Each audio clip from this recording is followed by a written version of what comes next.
I wrote a cycle consisting of, I think they say it's going to go for about 50,000 pounds.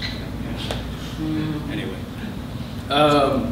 this is called the Cottage Wall, this cycle of 10 poems. And basically take the title from an essay by George Orwell, Eric Blair, in which he writes, I'll read you the quote because there is a poem that specifically addresses this, called The Belly of the Whale, which, by the way, is the title of the essay by Orwell. But the quote is, "That rifle on the wall of the laborer's cottage, or working class flat, is the symbol of democracy. It is our job to see that it stays there." I'll just read one, and it happens to do with the now discovered Revolvita, the gun that Paul Verlaine used to shoot Rimbaud in the wrist before they split up. Rimbaud went to prison. Verlaine went to prison. Rimbaud went off to Africa. Nobody really knew what kind of gun it was, and so I looked at this picture now, and I think I'm right. So I predicted this. It's a Belgian gun called the Vigilant American. Believe it or not. Without a trigger gun. Without a trigger gun, right? Yeah, the trigger's sort of floating. The Belgian Vigilant American of 1873's a good candidate.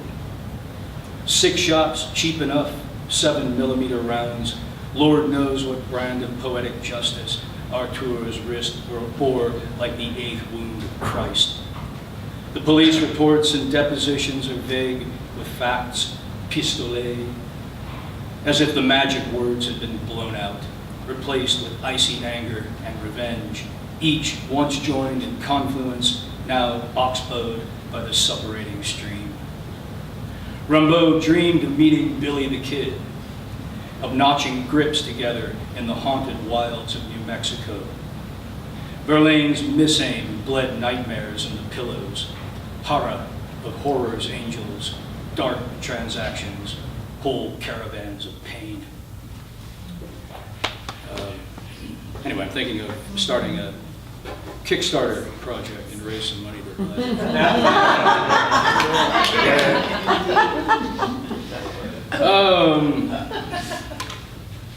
let's go on. My mother passed away a year ago, August 7th. And when she turned 80, she was 88 when she passed away. When she turned 80, I gave this poem to her for her birthday.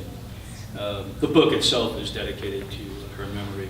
But this is called To the Dryad in her 80th year. You know what a dryad is, right? She's the goddess of the trees. This is a true story. The boy in the first couple of stanzas is my brother Steve. See here. But this is one of those family stories that eventually found its way into poetry. To the Dryad in her 80th year, that story I relish has come again, of how you instructed your firstborn son, struggling to imagine, crayon in hand, some tree inside the garden of his head. Distraught by his fretting, your fingers lithe, you took the instrument and banished doubt, drew a tree from your own accomplished well, and in that instant robbed him of invention. I'll never know what tree he might have drawn. You've fretted now for nearly 60 years. Subsequent children, you've allowed to grow wild, nearly insolent toward creation, their ardent frescoes, riotous displays. But what fantastic frescoes we have dreamed.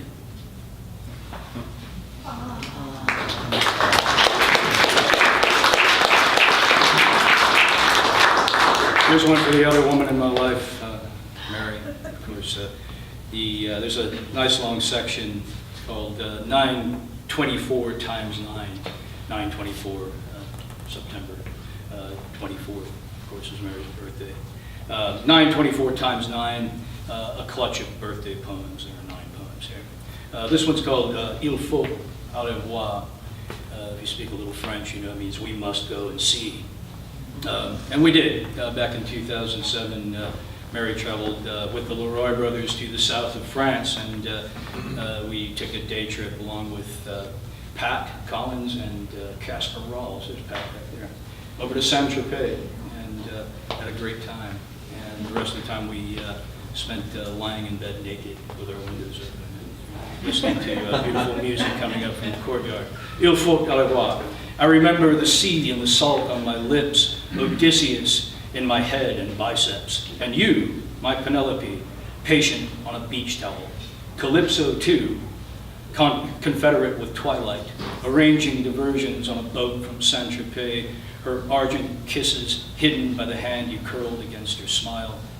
Ocean and horizon, the almost nothing in between, archetypal triptych for our couched menage a trois. I held you at the Citadel, still wish you'd bought the hat you wore so well.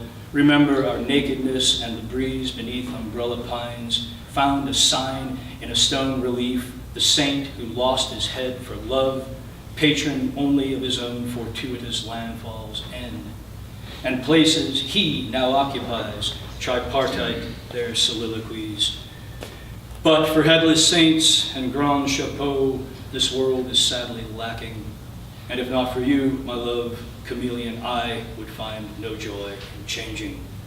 But of missing heads and changing hats, and of saints with many lovers, I'm out of one, one's off to you, and I fly the other's colors.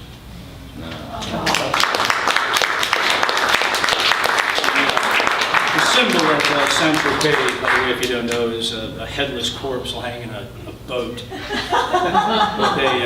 an emaciated, starving dog at one end and a rooster sitting up on the other end. That's Saint-Tropez. He was apparently martyred in Rome. His corpse was thrown into his boat. His head was tossed somewhere else to the dogs, apparently. His body was put into a boat with a dog and a cock. And he made landfall, according to the legend, at the present-day site of Saint-Tropez, completely intact, no rotting there. Miracles never cease. Apparently, the cock flew off and wound up in a cocoa van on somebody's. I'm going to read one here for my friend Philip Trussell. Epistolary suite. There are 3 letters for friends going missing. I'd read the one that dedicated to Bill Anderson, but it's far too long. Oh, it's fantastic. And it will tell you all you need to know about the Hand of Glory trip to Prague back in 1990 or 91. This one's shorter, and I'll send it up to Philip, of course, because it's about you. Why I called you thief of locofocus, I have a theory about that. Locofocus, or another word for those strike anywhere matches, and I think we had Philip and Sharon over one night, and Philip put a couple of those in his pocket and walked off with them. He was still smoking at the time, and I don't know, I was thinking, thief of the locofocus. So. I think our conversation centered on the theft of fire and the birth of poetry in the garden. So anyway, here's Philip. What? Druid of the xeriscapes, I write to let you know that love moves yet in my care, fulfills your prophecy. She rakes her thumbnails through the collegia of my heart and makes roses go boom in the dust when the sunlight breaks. Know that your presence hangs wild in the hall, and still the ovoid globe we purchased, in spite of your protestations, remains to date often contemplated but uncracked and virginal. 4 perspectives and a problem of paint. I lost but one bonsai to the weather, and all have entered autumn save for the myrtle. Her small death lingers on the porch, blessed by Hecate perhaps disoriented by the northern kenning of the seasons. We are closer now to Cahokia, and the serpent mound rises south and east and through a stand of poplars. E is yet for Eya, shield maker's tree, and well you know, horse lover, Gichigumi is not far to the north. Last night it harried us with snow, lest we grow complacent and forget the solstice comes here frozen as Dante's third circle. Wherefore art thou, Longfellow? Does Mark Garrison still read the Inferno to you in Italian? Is he still your live model for Virgil? You once told me, and grinned, that his grandfather was James Whitcomb Riley, the Hoosier poet. It reeks of him here, along the river bottoms and in haymows along Route 33. But all in all, it's not at all that bad. The house we rent is bigger than the house on Duval Street. There are maple trees that turn red and gold, and moss grows thick on thick trunks. That said, hearken to the disparities. Our green man now hangs over the galley kitchen doorway. Ishmael crouches gilded in our china cupboard, and Fridays are not the same without you. I miss our conversations, you chain-smoking American spirits, while exhaling transubstantiation and Ed Dorn in the same breath. Sacred for Jones because it was man-made, profane for Olson because it had staled. Maximus spoke with your tongue. The thing you're after lies around the bend. You asked me not to come back doddering, a middle-aged professor. What was it McMurtry wrote about friends? Oh yes, uva, uvam, varia, fit. The grape can only truly become a grape by hanging with the bunch. So I've fallen from our vine, the wild bunch, yet I remain true to form. Remember, you yourself fell from the vine and started a new bunch in New England. I may yet send forth green shoots, for errant currents make excellent mead. And this is dating this poem here, I remain intoxicated by love. I have not cut my long hair. It's a long time. I sing when Phoebus fires my vocal rage. I think often fondly of Duval Street. I try to be more like you, while you keep trying to be more like me, which probably isn't true. Yeah, I wrote that my first year in graduate school when I was freezing my ass off up in South Bend, Indiana, and thinking about friends back here. And, so when Bill popped into my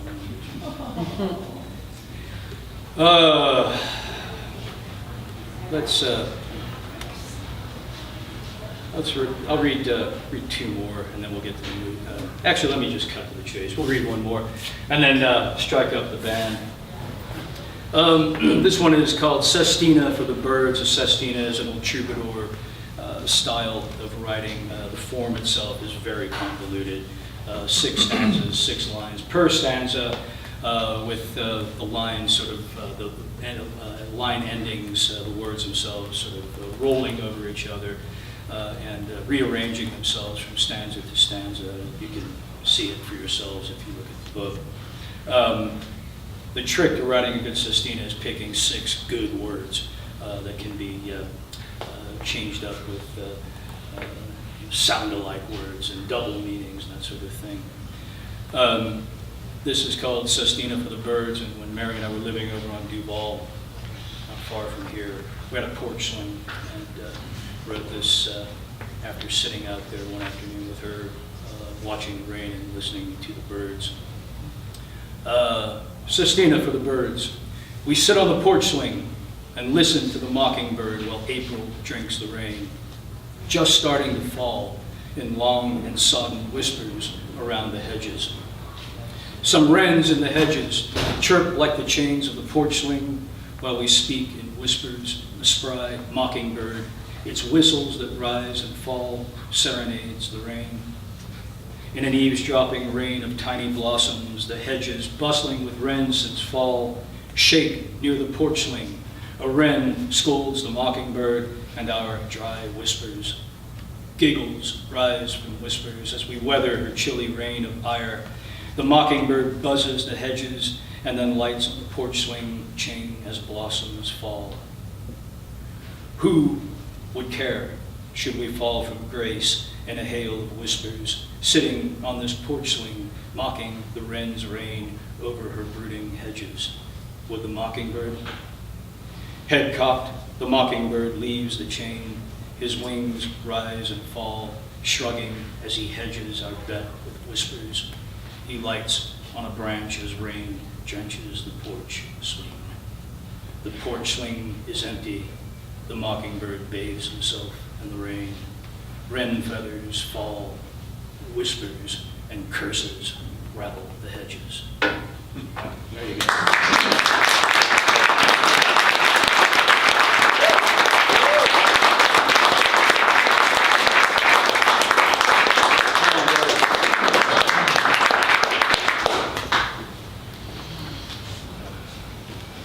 Julie previously.